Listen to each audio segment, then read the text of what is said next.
Hello and welcome back to the channel again. So I've got a fairly familiar setup here if you've watched any of my recent videos. But this time, rather than focus on the Basimilus as the center of attention here, this is going to be the oscillator again. But I want to kind of focus on how I'm using my sequencer and my modulation sources to come up with subtle variations to almost create a complete track. There's the main hook section, there's a couple of little breakdowns as well. Obviously we got our drums over here as well, but yeah, rather than this being about the BIA, it's going to be about how I use my sequencer and the modulation sources just to come up with some really good happy accidents and why I love these modules.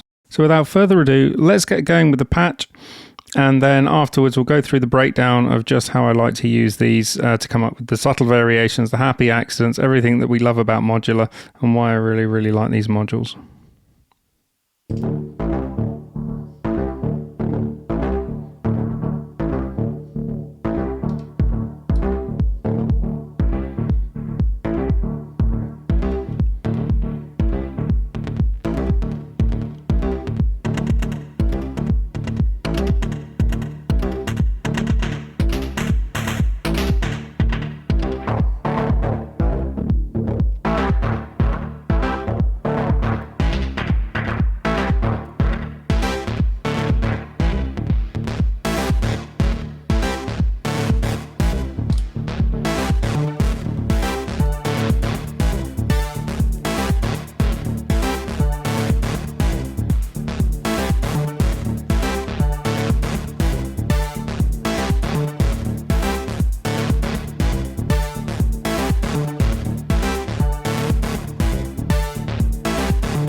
Okay, so I hope you enjoyed that. If you did, click the like. If you didn't, give it the other.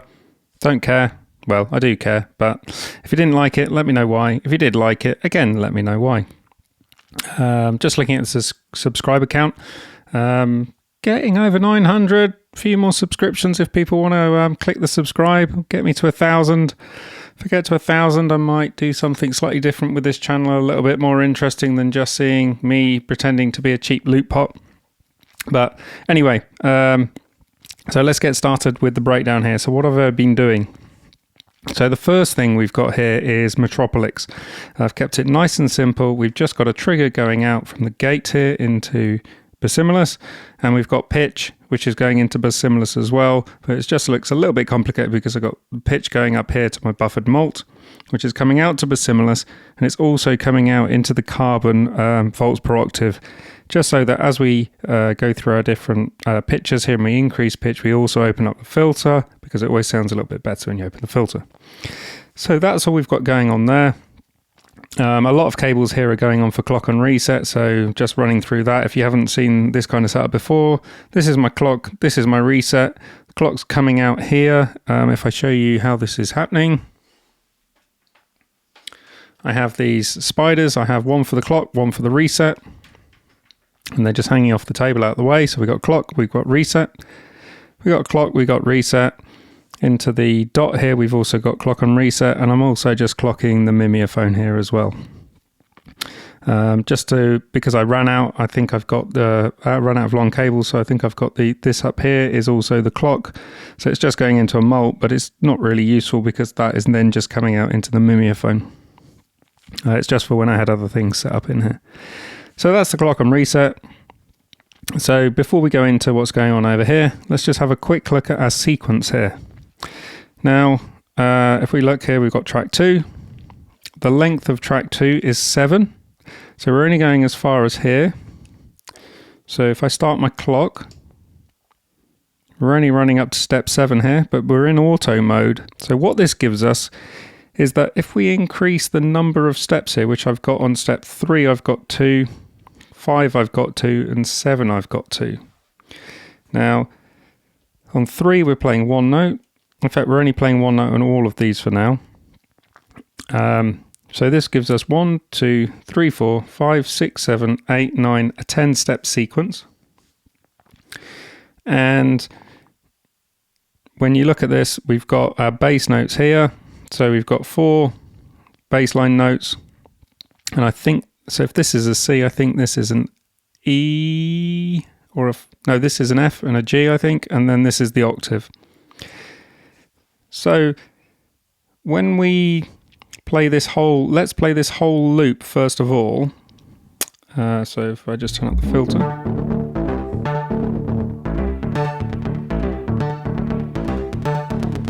And then the way this works is I've got the probability set on step 7 here, which is the octave. So you can hear the octave there quite a lot because we're up at 81%. But I just kept this down a little bit lower. So it occasionally introduces a rest, or it plays the note. If I think it's playing it too much, I'll lower it down to 33%. So it just adds that little bit of anticipation. You're expecting it to happen, but it doesn't, and then occasionally it does. And that's our high note, so occasionally, we're kind of just playing this bass line, and occasionally we just get the top note. If it hasn't come in enough, then I was playing the probability up to 100, and then just lowering it back down to about 60. Okay, the other thing that I was doing here was I was taking step 3 and 7 and muting them just by pulling them down. So this was just kind of giving us our breakdown. Now the reason I muted them rather than skip them is I wanted to keep the same rhythmic feel. If you skip them, it will completely change the way it sounds. So just pulling them down gives us 0 notes. And with one note, but 2 steps, each of these notes sounds twice as long. If we go up to the next setting, you get 2 notes. Which I was experimenting with a bit earlier. I kind of like it like this. Around about the 66 or the 45%. So that was my main lead, and I had this on save point 1, save point 4 here, no, 5 actually on the mimetic. And I didn't do this much, but I played a variation, so if I got a save point next to it, if we listen to the difference. Doesn't sound that different.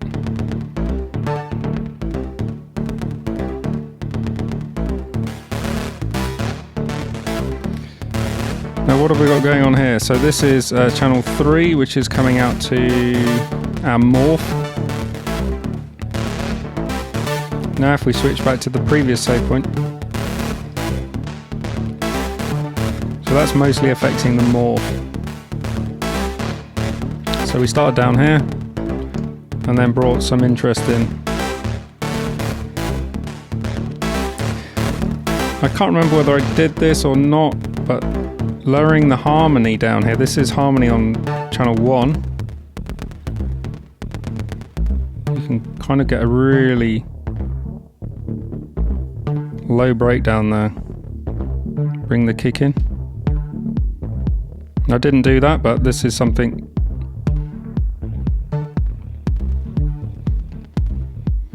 And then here I've got the attack. So the attack is actually right on the edge of just about giving us on the Bassimilus a little bit of a bit of noise.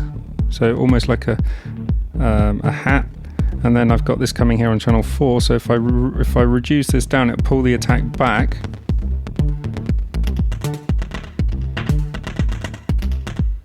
And I also have the attack on a very, very attenuated LFO here on channel 4, on channel 2. That's a very attenuated through one of the LFOs coming out of the Oct. Just really attenuate it so you just get a little tiny bit there. So that gives us a nice breakdown.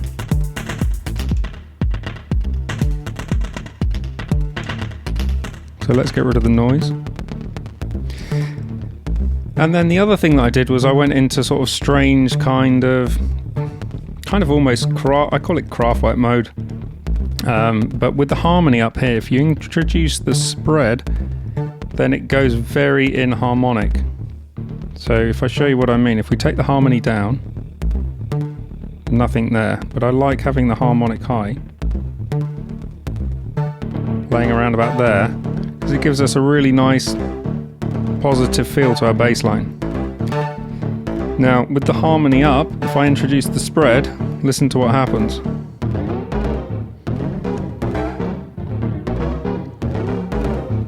I mean, that's very inharmonic, so I only did this without the beat as kind of a slightly alternative breakdown.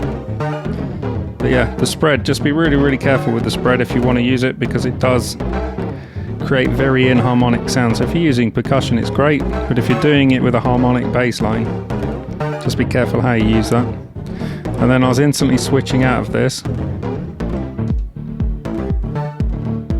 back into our bass line, bring in the kick. And then in order to get back to where we started from, I'd bring the morph back in, open the filter, bearing in mind, I forgot to actually take these off. On what I was doing earlier was I was taking those off just to keep it much more simple, so we're not going into the octave. Bring the morph back in, and then on beat bring these two back in and bring the hats in just in time so that it would play the octave. So let's just increase the probability of the octave happening.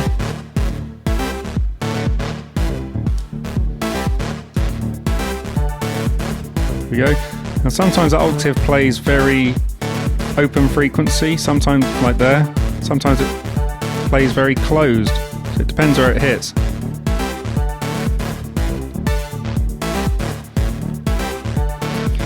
Now, the Metropolix.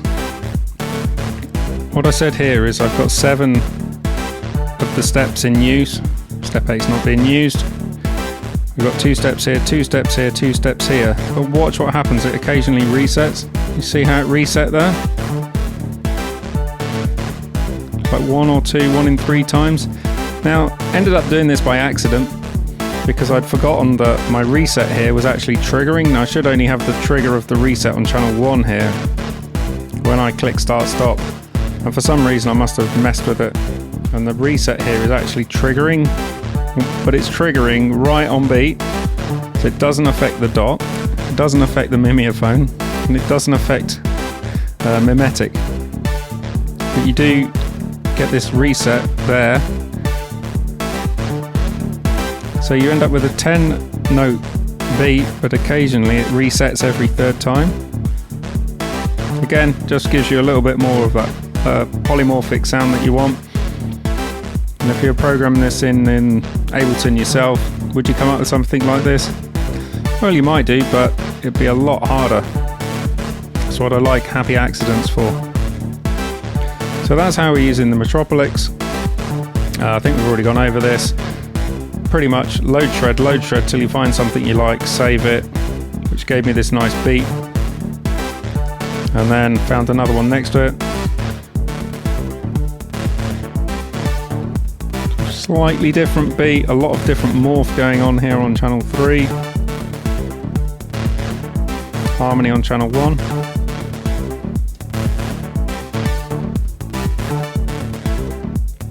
Again, a bit more slight variation.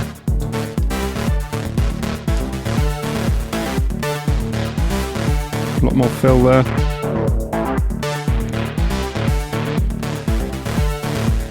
But I like this bass point where we've got lots of rest.